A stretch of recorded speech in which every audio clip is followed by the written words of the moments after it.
Rectification de tir. Je dis bien rectification de tir. Pour le sujet de la maison de détention d'Orsainville. L'histoire est le détenu qui est décédé. Un des détenus. Je ne peux pas nommer le nom, mais il fait dur. Alors, lui avait fait des transactions de drogue et ne pouvant pas, évidemment, conclure ce marché adéquatement, ce qui est arrivé, c'est qu'il a mis le feu, mais est décédé dans sa propre incendie, causant par le fait même le décès d'un autre qui, lui, ne voulait pas tempérer aux policiers et a respiré, évidemment, trop de boucan, trop de fumée. Vous savez que ces matelas-là propagent beaucoup de fumée. Il n'y a rien à brûler à l'intérieur d'une cellule, tout est en métal. Vous savez comment est-ce que c'est fait, j'ai pas tout pour répéter. Les barreaux, ça brûle pas. C'est une plateforme en métal avec des trous, on ajoute le matelas dessus. Alors donc, c'est juste les effets personnels qu'il peut y avoir dans la chambre et le matelas avec les couvertures qui est en laine, alors qui dégage une toxicité pas comme tout le monde. Tu sais, je vous disais, ça dégage beaucoup de fumée. Alors, qu'est-ce qui est arrivé? C'est que la personne est décédée.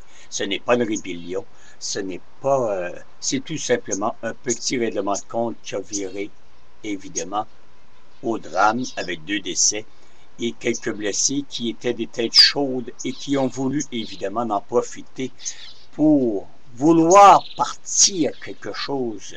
Parce que vous savez qu'il y a des têtes chaudes à l'extérieur quand il y a une manifestation, mais il y en a aussi à l'intérieur de cet établissement.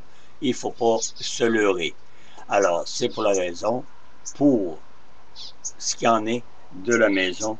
Et évidemment, les journalistes vont s'en faire la gorge chaude pour pouvoir démigrer, évidemment, la maison, ou, si vous aimez mieux, la prison d'Orsainville, qui n'en est pas le cas. C'est pas la première fois qu'ils essaient.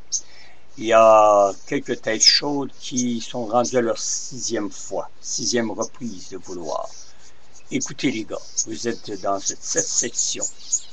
Dans la section, on ne peut pas vous le démontrer sur caméra ou à la télé, parce que ça donnerait probablement, c'est une question de sécurité aussi. Comprenez-vous? Je veux dire, on n'est pas tout obligé de vous expliquer comment sont les ailes, comment, où et comment est-ce que ça commence. Il y a certaines choses qu'il faut garder pour tout simplement protéger les officiers ou les agents qui font la protection de ces détenus. La prison, la drogue, je vous avais dit, ça circulait amplement.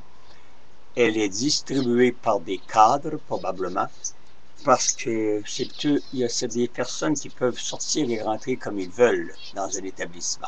Alors, c'est certainement pas une personne qui n'a pas 10 ans, qui peut aller sur la rue un tel et revenir avec telle et telle marchandise.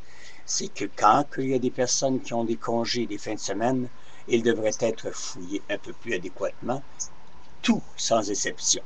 On met ça dans un condom, on se rend ça évidemment dans l'anus, mais quelquefois, la même dite personne va être vérifiée. Alors, automatiquement, elle est mise dans une chambre noire. On appelle ça le cachot étitant. Alors, donc, la personne, automatiquement, rejette, évidemment, ces condoms accumulés qui sont remplis de drogue. Mais quelquefois, il y en a qui passent, puis, comprenez-vous? Alors, il y a un petit manque, évidemment, et il y a probablement aussi de très bons fournisseurs que je ne peux pas nommer, mais qui sont évidemment dans l'établissement, parce qu'ils ne peuvent pas aller chercher leur drogue où ce qu'ils veulent.